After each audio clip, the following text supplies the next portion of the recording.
Welcome to video. तो हम ओबीजी का सेकंड पार्ट पढ़ने वाले हैं। तो उसके अंदर देखते हैं फीमेल रिप्रोडक्टिव सिस्टम। तो फीमेल रिप्रोडक्टिव पढ़ने से पहले आपको पढ़ना पड़ेगा रिप्रोडक्टिव सिस्टम क्या होता है। हम ये देखते हैं कि पहले रिप्रोडक्टिव सिस्टम क्या होता है मेल एंड फीमेल के अंदर। हम देखते हैं रिप्रोडक्टिव सिस्टम क्या होता है। हम बात करें रिप्रोडक्टिव सिस्टम क्या होता है। रिप्रोडक्टिव सिस्टम होता है reproductive system is a group of genital organ. Reproductive एक जेनेटल ऑर्गनों का क्या होता है, ग्रुप होता है दैट की important to the new spring. Spring ना न्यू प्रोडक्ट मतलब जिस बोल सकते हैं, या न्यू वंशज बोल सकते हैं, वंश बोल सकते हैं, new of spring and new individual. Individual नया उपकरण या नए जीव या फिर कुछ और नया न्यू प्रोडक्टिव बोल सकते हैं अपनी से एक तरह से न्यू इंडिविजुअल। इसी के अंदर रिप्रोडक्टिव सिस्टम ये ग्रुप ऑफ जेनेटल ऑर्गन, एक genital organ group, genital organ का ग्रुप होता है जो इम्पोर्टेंट होता है किसके लिए, न्यू ऑफ स्प्रिंग या न्यू इंडिविजुअल, या अपन बोल सकते हैं न्यू प्रोडक्ट, नए नए जीव या न्यू जो भी चीज है। जो अपन जो भी चीज क्या है इसका मतलब बताता हूँ आपको। न्यू प्रोडक्ट का मतलब होता है कि दो male and female sexual intercourse करने के बाद जो बनता है प्रोडक्ट, उसे बोल उस प्रोडक्ट की बात की जा रही है यहाँ पे। और प्रोडक्ट में समझ रहे हैं the reproductive system is a process in which formation of new living organism. जो रहने वाले जीव जीवन जीव है, जो आफ्टर सेक्सुअल इंटरकोर्स के बाद मेल एंड फीमेल के बाद जो क्या होता है इसके अंदर फॉर्मेशन होता है, मतलब कि बनता है। The reproductive is a process, एक रिप्रोडक्टिव एक प्रोसेस है इनके इनके अंदर in which formation of new living organism. जिन जो जीव है, ये रहने वाले जीव है, उनका क्या होता है, फॉर्मेशन निर्माण होता है इसके बाद आफ्टर सेक्सुअल इंटरकोर्स बिटवीन किस किस के मध्य, मेल एंड फीमेल के मध्य देखने को मिलता है। तो अपन बात करते हैं the different type of reproductive system, मतलब कि कितने प्रकार से होता है रिप्रोडक्टिव सिस्टम, ये कितने प्रकार का होता है, अलग अलग प्रकार के होते हैं।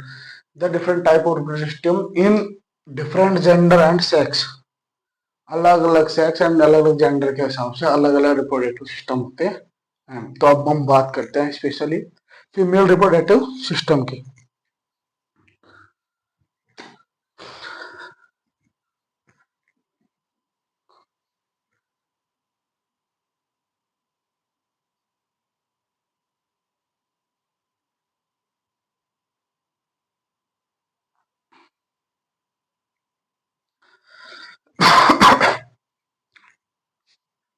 हम बात कर रहे थे female reproductive system. Female reproductive बात करते हैं कि फीमेल रिप्रोडक्टिव सिस्टम क्या होता है। फीमेल रिप्रोडक्टिव सिस्टम क्या होता है। Female reproductive system is a group of female genital organ. Female जो रिप्रोडक्टिव सिस्टम है वह किससे मिलकर बना होता है, फीमेल जेनेटल ऑर्गन से मिलकर क्या होता है, बना होता है। The female reproductive system is A compromise of the external and internal sex organ. Reproductive system है जो किस किस चीज से मिलकर बना होता है, internal and external sex organ से मिलकर बना होता है।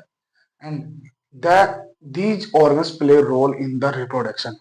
इन जो ऑर्गन्स पाए जाते हैं फीमेल के अंदर, इनका रोल प्ले होता है। क्या क्या रोल प्ले होता है, रिप्रोडक्शन का। ये नहीं कि एक बार की प्रेगनेंसी हो गई तो उसके बाद दोबारा कंसीव नहीं होगी। ये रिप्रोडक्शन प्रोडक्ट है, प्रोडक्ट बोल सकते हैं या ऑर्गन से भी बोल सकते हैं रिप्रोडक्शन वाला। The female reproductive system is a immature at birth. जो फीमेल रिप्रोडक्टिव सिस्टम है वह इनमेच्योर होता है। कब होता है इनमेच्योर, बर्थ के टाइम, जन्म के दौरान। इन ह्यूमंस एंड डेवलप, या मानव के अंदर, इनमेच्योर के अंदर रिप्रोडक्शन सिस्टम क्या होता है, इनमेच्योर होता है। And develop to the maturity and puberty के दौरान यह डेवलप होता है, विकसित होता है। कब होता है, मेच्योरिटी, किशोरावस्था एंड प्यूबर्टी के दौरान होता है। Puberty puberty and then it is able to produce gametes can carry a fetus to full term। ये मेच्योर प्यूबर्टी होने के बाद देन इट इज एबल, योग्य होता है, क्या होता है, प्रोड्यूस द गैमेट्स। गैमेट्स आपको बताया होगा, गैमेट्स का मतलब होता है ओवम प्रोड्यूस करने के लिए, ओवम प्रोड्यूस करने के लिए, कैन कैरी रखने के लिए, foetus to full full term. Full term मतलब होता है प्यूबर्टी या मेच्योरिटी होने के बाद फीमेल रिप्रोडक्टिव सिस्टम डेवलप करता है, ये योग्य हो जाता है, क्या योग्य होता है, प्रोड्यूस द गैमेट्स, ओवम को प्रोड्यूस करने में, एंड कैरी फीटस को फुल टर्म रखने के लिए क्या हो जाती है, परिपक्व हो जाती है, क्या हो जाती है, फीमेल रिप्रोडक्टिव सिस्टम या फीमेल जेंटल ऑर्गन भी हो जाते हैं। तो अब हम बात करते हैं कि कितने प्रकार से देखा जाता है, क्या देखा जाता है फीमेल रिप्रोडक्टिव सिस्टम में, वह कितने प्रकार से देखा जाता है, कितने कितने देखने को मिलता है, क्या क्या देखने को मिलता है। तो हम देखते हैं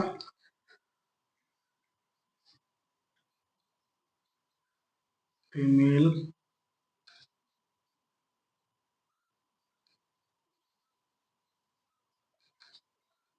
रिप्रोडक्टिव सिस्टम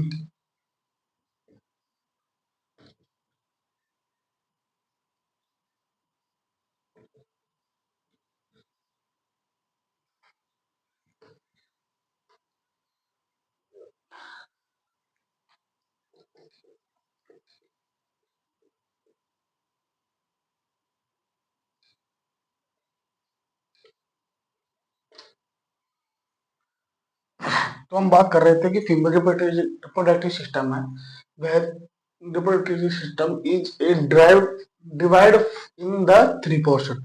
यह फीमेल रिप्रोडक्टिव सिस्टम है, इसको तीन पोर्शन में बांट रखा है। पहला पोर्शन है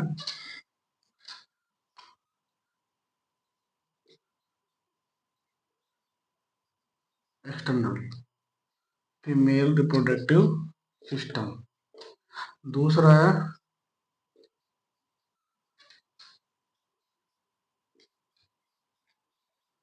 internal female reproductive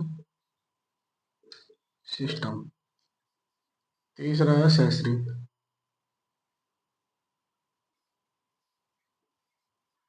female reproductive system.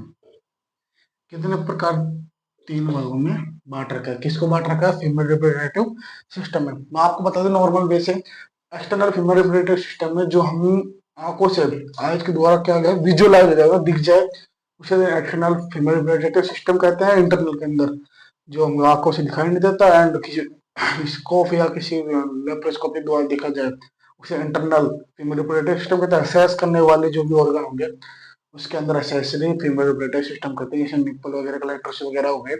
तो आई होप आपको ये वीडियो कैसी लगी, अच्छी लगी होगी उम्मीद करता हूँ। तो अब हम नेक्स्ट वीडियो में कल मिलते हैं, and like subscribe and comment जरूर करें।